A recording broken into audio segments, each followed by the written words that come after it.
Israel के खिलाफ बोलें तो आप यहूदियों के खिलाफ हैं। तो जो झूठ बोलता है वो फाश हो जाता। तो बम चला रहा, जिसको आप पैसा दे रहे हैं बम चला, जिसके बम चलाने पे आपका लॉकहीड मार्टिन, आरटीएक्स और बोइंग कंपनियां पैसा कमा रही। मोदी जी तो कहते हैं कि हम तो आज तो भारत को दुनिया भर में बोलबाला है, वॉर रुकवा देते हैं। आके बताइए, करिए अडानी का लाइसेंस खारिज करिए इजराइल को बम बेचने का। इजराइल के साथ 200 मिलियन की डील जो है वो वापस लीजिए। अपने सैनिकों को आईडीएफ के ट्रेनिंग कैंप्स में, मोसाद के ट्रेनिंग कैंप में भेजना बंद करिए। वो करके दिखाइए। वहाँ पे आप क्यों बौना हो जाते, वहाँ पे आप क्यों डरपोक हो जाते? ये आज के युग का साम्राज्यवाद है।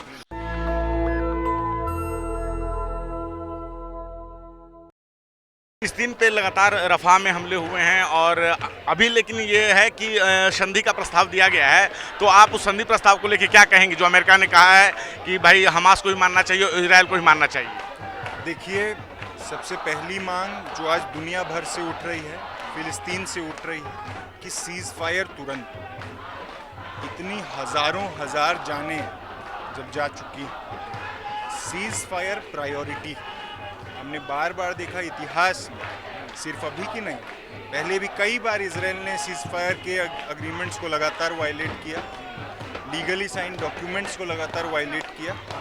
सबसे क्लोज कई समय पर अग्रीमेंट पर पीएलओ के साथ भी इजराइल पहुंच सकता था, उन्होंने बार बार अग्रीमेंट्स को वायलेट किया। हाँ, आज हम दो मांगें कर रहे हैं। पहले विश्व की जनता की तरफ से इजराइल को, अमेरिका को, यूरोप को कि हर हाल, हर संभव सीज फायर तुरंत होना। दूसरी मांग हम अपनी खुद की सरकार से करते हैं कि इजराइल के साथ जो आपके गठजोड़ और खासकर सैन्य गठजोड़ जो लगातार बढ़े, वो भारत की प्रतिमा को बढ़ाता नहीं, भारत को साम्राज्यवाद के सामने बौना बनाता। इजराइल से आप $200 मिलियन का समझौता करके बम, इजराइल के बनाए बम लाते हैं और बस्तर में जनता पर छोड़ते हैं। इजराइल को अडानी हथियार बेचते हैं, इजराइल गाजा पर वो हथियार फेंकता है। दोनों देशों की जनता, फिलिस्तीन की जनता, भारत की जनता देख रही है कि इस साम्राज्यवाद के सामने जब भारत झुक रहा, जब मोदी सरकार झुक रही, तब जनता प्रताड़ित हो रही है। ये दो मांगे हम लोग कर रहे हैं। आज ज़रूरत है इजराइल को पूरी तरह से वर्ल्ड कम्युनिटी से आइसोलेट करने की। अगर हम देखते हैं कि अमेरिका, यूरोप, भारत, तमाम देश इजराइल के पीछे खड़े हैं क्योंकि उनके सैन्य संबंध, क्योंकि उनके मुनाफे के संबंध, उनको जो इलेक्शंस में चंदा देते हैं, उन लोगों के मुनाफे के संबंध इजराइल से, आईडीएफ से, इजराइल की डिफेंस मिनिस्ट्री से। सबसे पहली मांग है कि इन मुनाफे के संबंधों से ऊपर बढ़ के इंसानियत का संबंध बनाइए और इजराइल को दुनिया की कम्युनिटी में आइसोलेट करिए। अच्छा, इजराइल के खिलाफ जब कोई बोलता है तो इजराइल इस बात को कहता है कि 7 अक्टूबर को जो हमला हुआ था, जब सेलिब्रिटी या देश विदेश के जो सेलिब्रिटी उनके अगेंस्ट बोलते हैं तो वो कहते हैं कि जब 7 अक्टूबर को जो हमला हुआ था उसके बारे में क्या कहेंगे? तब आप क्या कहेंगे? नहीं, पहला हमला 1917 में हुआ था, जब बैलफोर डिक्लेरेशन बिना जनता से पूछे इंग्लैंड ने साइन किया और कह दिया कि इजराइल को हम फिलिस्तीन की जगह दे दें। दूसरा हमला हुआ था जब 48 से नकबा शुरू होता है और लगातार जनता को उनके घरों से खदेड़ के गाजा की तरफ धकेल दिया जाता है। फिलिस्तीन की जनता ने तो हाथ खोल के स्वागत किया था माइग्रेंट्स का, मगर वो सिर्फ माइग्रेंट्स नहीं थे, वो ज़ायनवाद की विचारधारा से प्रभावित मिलिटेंट्स थे और खदेड़ दिया जाता है जनता को। हाँ, तो पहला हमला कौन सा था ये पूरी दुनिया जानती। इजराइल जो कह रहा है, इजराइल के सारे झूठ धीरे धीरे करके खुल रहे हैं। वो कभी अपने ही व्यक्ति को हमास का व्यक्ति बताकर झूठा वीडियो भी चला देते हैं। वो कभी भी कह देते हैं कि जो हमने अस्पताल पे स्ट्राइक मारा वो तो हमास का मिसफायर्ड स्ट्राइक था। सारे झूठ खुल जाते हैं। हाँ, वो आज कह देते हैं कि आप इजराइल के खिलाफ बोलें तो आप यहूदियों के खिलाफ हैं। हम देखते हैं अमेरिका में हजारों हजार यहूदी इजराइल के खिलाफ बोल रहे हैं। तो जो झूठ बोलता है वो फाश हो जाता है। और मुझे लगता है ये 7 अक्टूबर का नैरेटिव, ये सवाल गलत सवाल है। फिलिस्तीन की जनता भी 7 अक्टूबर से नहीं लड़ रही, उसके बहुत पहले से लड़ रही, क्योंकि वो उसके बहुत पहले से हमले झेल रही है। वो उसके बहुत पहले से अपने बच्चों को यतीम होता देख रही है। वो उसके बहुत पहले से अस्पतालों पर बम फिरता देख रही है। गाजा कोई 7 अक्टूबर से पहले नहीं 7 अक्टूबर को नहीं गाजा ओपन एयर प्रिजन बना, सालों से गाजा ओपन एयर प्रिजन। 7 अक्टूबर को नहीं ओस्लो एकॉर्ड वायलेट हुआ, बहुत पहले हो गया। हाँ, इजराइल का जो एक प्रधानमंत्री किसी समझौते पे आना चाहता था, उसकी हत्या करवा दी जाती, और जो संगठन हत्या करवाता है, जो ब्रांचेस हत्या करवाती हैं, आज वो नेतन्याहू की ब्रांचेस थी, आज वो प्रधानमंत्री बना है। तो आप सोचिए इजराइल में राजनीति कहाँ है, इजराइल में जिस तरीके का राइट विंग उभार है। हाँ, तो इजराइल के झूठ तो पूरी दुनिया झूठ देख रही है और गलत नैरेटिव समझ रही। 7 अक्टूबर से फिलिस्तीन ने लड़ना नहीं शुरू किया, फिलिस्तीन सालों से लड़ रहा है।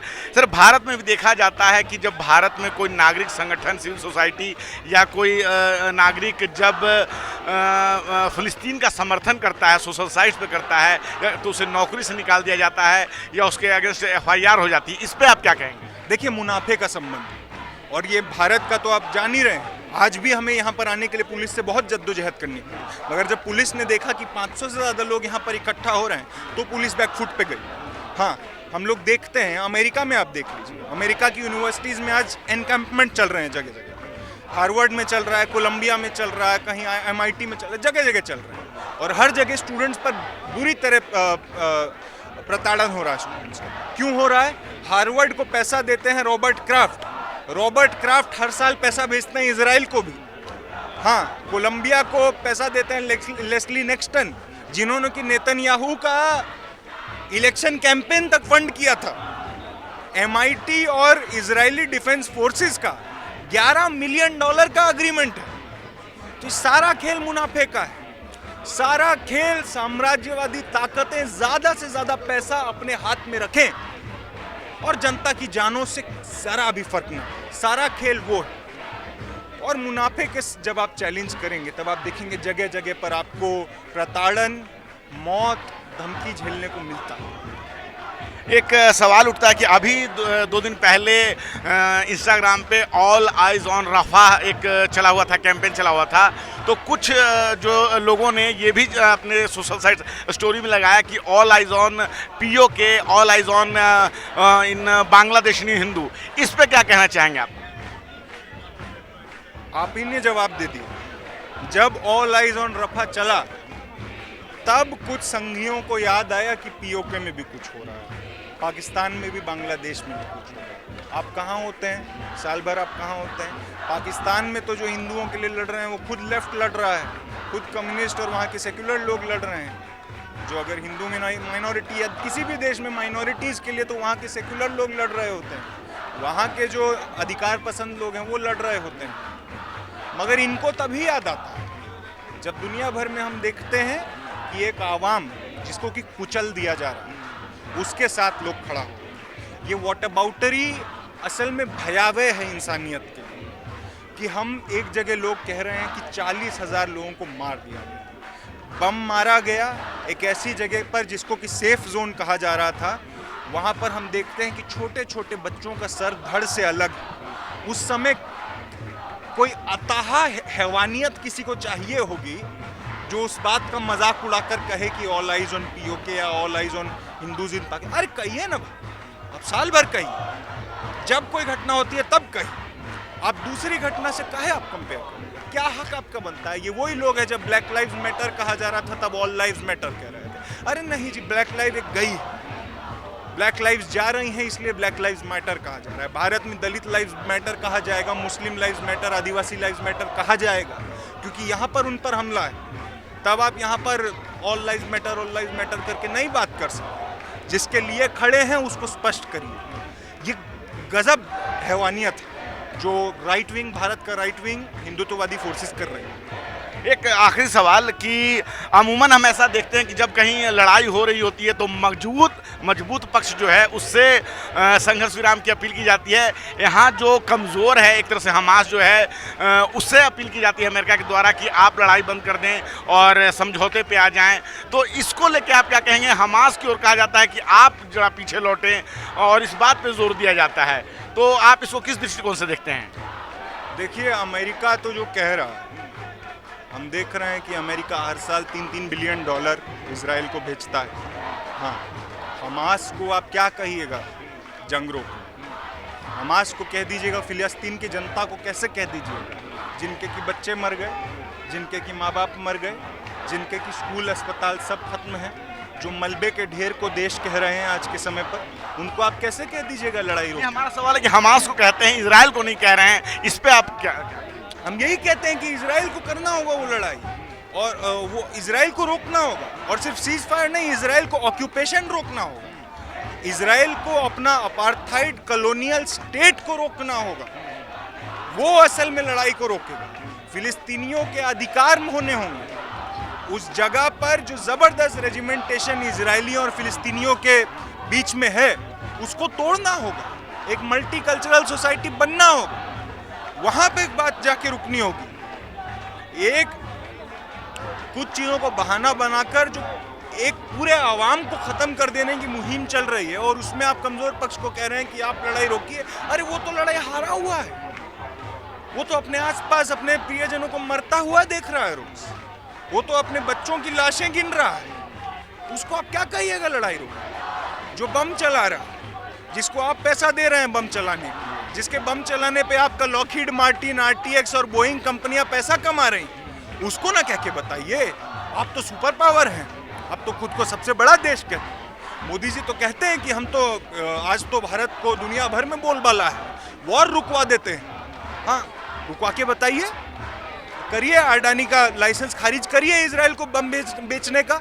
इजराइल के साथ 200 मिलियन की डील जो है वो वापस लीजिए। अपने सैनिकों को आईडीएफ के ट्रेनिंग कैंप्स में, मोसाद के ट्रेनिंग कैंप में भेजना बंद करिए, वो करके दिखाइए। वहाँ पे आप क्यों बोना हो जाते हैं? वहाँ पे आप क्यों डरपोक हो जाते हैं? सिर्फ भारत की जनता से झूठ बोलने के लिए कि देखो हमारा पासपोर्ट यहाँ चल रहा है, हमारा वीजा वहाँ चल रहा है। अरे नहीं चल रहा है महाराज, आपका बेइज्जती हो रहा है, आपको बौना लोग समझता है, आपको इशारों पे नचा रहा है अमेरिका, और आप कह रहे हैं कि आपने वॉर रोका। ये तो तमाम साम्राज्यवादी ताकतों और साम्राज्यवादी ताकतों से गठजोड़ कर रहे देश, तमाम लोग एक्सपोज हो रहे हैं। चलिए, आपने हमसे बात की सर, अच्छा लगा। और हम यहाँ देख रहे हैं कि किस तरह से हमारे पीछे जो कैमरामैन आपको दिखा रहे हैं कि पिछले साल जो अक्टूबर में हमास ने एक जो हमला किया था, उसके बाद से लगातार फिलिस्तीन पे, गाज़ा पे लगातार हमले आईडीएफ के द्वारा हो रहा है, और उसके खिलाफ आज भारत के न्यू दिल्ली में जंतर मंतर पे जो युवा संगठनों ने एक मोर्चा आयोजन किया है, जिसमें वो इजराइल के खिलाफ लगातार प्रदर्शन कर रहे हैं, और उनका कहना है कि इजराइल को जल्दी से जल्दी संघर्ष विराम की ओर आना चाहिए। मैम एक्सक्यूज मैम, क्या कहना चाहेंगे इस विरोध प्रदर्शन को लेकर आप? देखिए, कहना तो बहुत साफ है। इजराइल जिस तरीके से बमबाजी कर रही है पैलेस्टीन के निहत्थे नागरिकों पर, वो तो मतलब इंसानियत के खिलाफ, मानवता के खिलाफ, मतलब क्या है ये चीज़। और ये इस पर पूरी दुनिया चुप बैठी हुई है।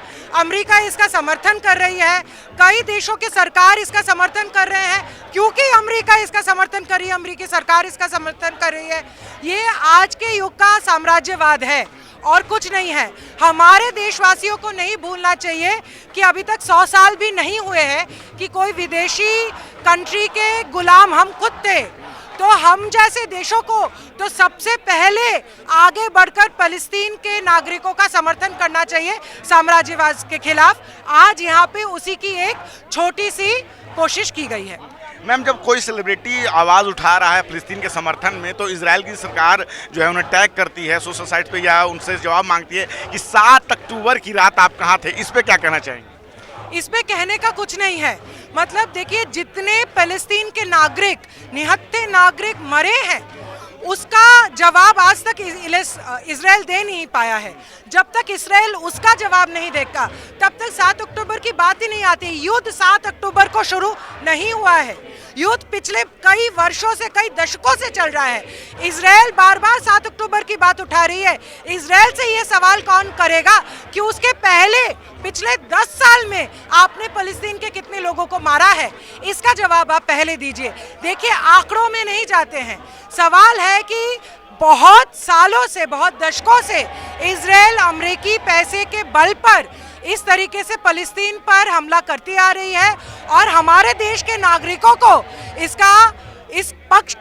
सवाल पे पक्ष लेने की ज़रूरत है, क्योंकि हमारे देश के नागरिकों को सवाल उठाना पड़ेगा कि ऐसे सवाल हमें भी किया जाता था कि भाई हमारे देश के लोग भी तो अंग्रेज़ों के खिलाफ हथियार उठाते थे, या हमारे देश के लोग भी तो अंग्रेज़ों के खिलाफ आवाज़ उठाते थे। अगर कोई शासक आपके ऊपर शासन करता रहे और जुल्म करता रहे, कहीं ना कहीं तो आप अपनी आवाज़ उठाते हो। तो सवाल शासक को करना चाहिए, सवाल नागरिकों को नहीं करना चाहिए। हम 7 अक्टूबर का यहाँ पे समर्थन नहीं कर रहे हैं, बस हम बोल रहे हैं कि फ़लस्तीन के जो नागरिक है, जो निहत्थे नागरिकों को मारा जा रहा है, आज से नहीं, अक्टूबर से नहीं, पिछले कई वर्षों से, उसका हम समर्थन नहीं करते हैं। मैम, भारत, एक आखिरी सवाल, भारत में भी जब कुछ लोग या सिविल सोसाइटी जब फिलिस्तीन के समर्थन में आते हैं तो सरकार यहाँ पे उनके खिलाफ एक्शन लेती है, इस पे क्या करना चाहिए? भारत में जो स्थिति है कि अगर फिलिस्तीन के समर्थन में आते हैं तो उनको नौकरी से निकाला जाता है या उनके खिलाफ एक्शन लिया जाता है। देखिए, मैंने इस सवाल का जवाब पहले ही दिया कि हमारे देश में जब हम आज़ादी की लड़ाई लड़ रहे थे, तो जो आज़ादी की लड़ाई लड़ रहे थे, देश के अंदर उनको आतंकवाद बोला जाता था। भगत सिंह को भी इस देश में आतंकवादी बोला गया है। शासक के खिलाफ जब भी कोई आवाज़ उठाता है, तब उसको प्रशासन आतंकवादी कहते हैं। आज हमारे देश के लोग जब अपने देश के अधिकार के लिए या फ़लस्तीन के अधिकार के लिए आवाज़ उठा रहे हैं, तो उसको आतंकवादी बोला जा रहा है। हिसाब तो ये शताब्दियों से चला आ रहा है। Thank you ma'am. तो हमने देखा कि किस तरह से यहाँ पे जो है लगातार विरोध प्रदर्शन चल रहे हैं आज जंतर मंतर पे फ़िलिस्तीन के समर्थन में, और इजराइल पे यह कहा जा रहा है कि इजराइल को जल्द से जल्द जो है सीज़ फायर की घोषणा करनी चाहिए। क्या है आपकी राय इस पूरे बातचीत पे? आप अपनी राय कमेंट बॉक्स में ज़रूर बताएं। कैमरामैन आशीष रात, रंजय कुमार, नेशनल दस्तक, धन्यवाद। नेशनल दस्तक की आपसे गुजारिश है कि अगर इसको बचाना चाहते हैं तो नेशनल दस्तक को सब्सक्राइब करने के लिए रेड कलर के सब्सक्राइब बटन को दबाएं, फिर बेल आइकन की घंटी दबाएं। नेशनल दस्तक को बचाने के लिए बहुत जरूरी है कि हर खबर को शेयर करें, लाइक करें, कमेंट जरूर करें।